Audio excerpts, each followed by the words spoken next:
masa SMA itu kesempatan untuk mencoba banyak hal gitu.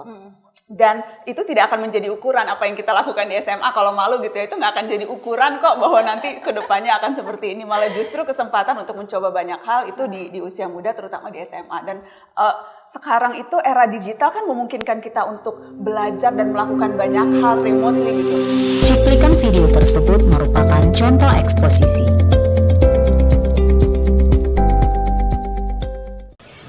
Setiap teks memiliki struktur atau bagian-bagian dan memiliki kaidah kebahasan tertentu, termasuk teks eksposisi. Masih ingat kan tentang teks eksposisi? Teks eksposisi adalah teks berisi uraian pendapat, penilaian, informasi, atau pengetahuan tentang suatu hal yang dilengkapi fakta. Nah, kali ini kita akan belajar menelaah struktur dan kebahasaan teks eksposisi.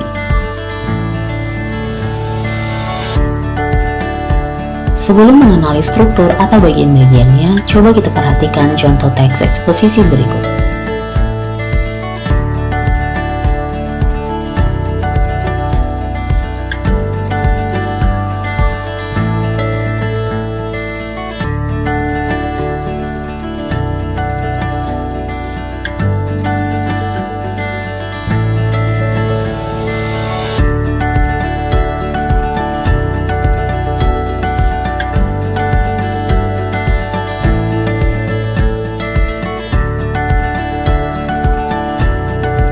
Ada 3 struktur teks eksposisi.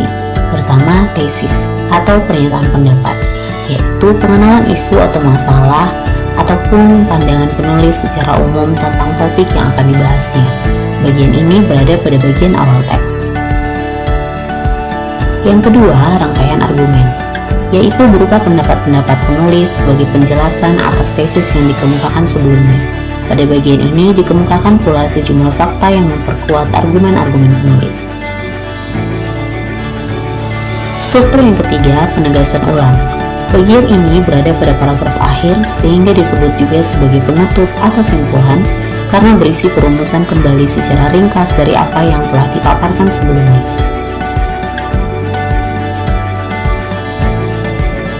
Jika merujuk pada teks eksposisi yang baru kita baca, inilah strukturnya. Paragraf pertama disebut tesis karena merupakan pengenalan isu, yaitu penulis menyampaikan pendapat awalnya tentang pentingnya minum air putih bagi kesehatan tubuh. Paragraf kedua hingga keempat disebut rangkaian argumen, karena di dalam paragraf tersebut disampaikan penulis pendapat-pendapatnya atau alasan-alasan mengapa penting mencukupi air putih bagi tubuh, yaitu akibat yang ditimbulkan jika kekurangan cairan dalam tubuh, waktu terbaik untuk meminum air putih, dan disampaikan manfaat-manfaat yang didapatkan tubuh jika rutin meminum air putih.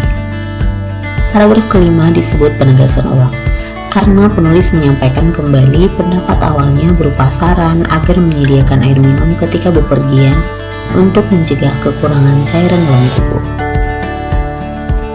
Setelah mengetahui struktur, sekarang kita belajar kaidah kebahasaan. Teks eksposisi memiliki ciri khas dalam bidang kebahasaannya yang dapat diidentifikasi dan ditelaah dari kata hingga kalimat yang terdapat di dalamnya.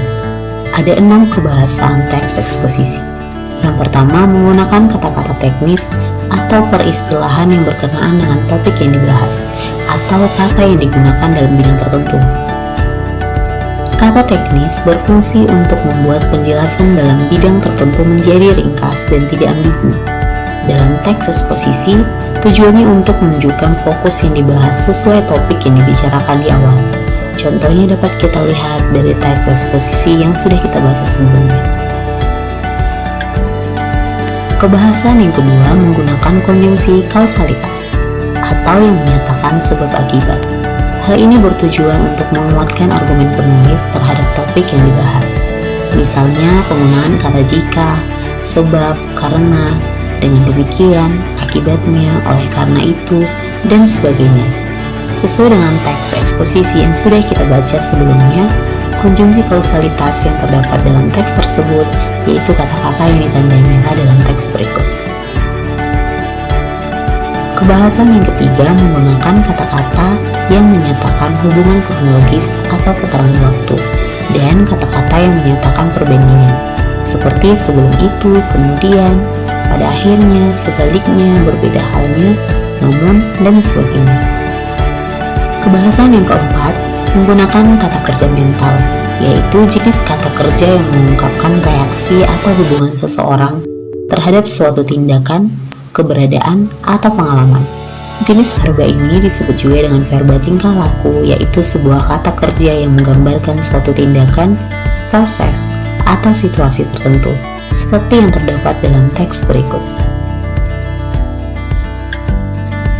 Yang kelima, menggunakan kata perujukan, yaitu yang digunakan sebagai pendahuluan sebelum menyajikan data yang menjadi sumber dalam teks eksposisi, seperti kata-kata berdasarkan data bla bla bla, merujuk pada pendapat, dan sebagainya. Kebahasan yang keenam, menggunakan kata persuasif, yaitu kata-kata yang bersifat atau tujuannya mengajak orang lain melakukan sesuatu, seperti kata hendaklah, sebaiknya, diharapkan, perlu, harus, dan sebagainya.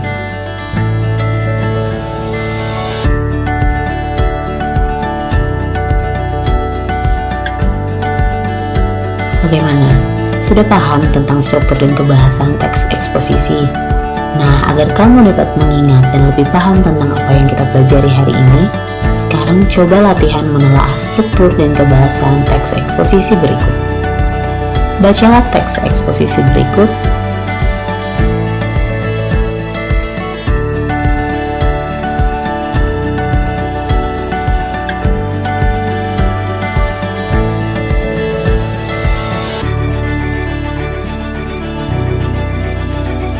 Jelaskanlah letak struktur teks eksposisi tersebut secara rinci.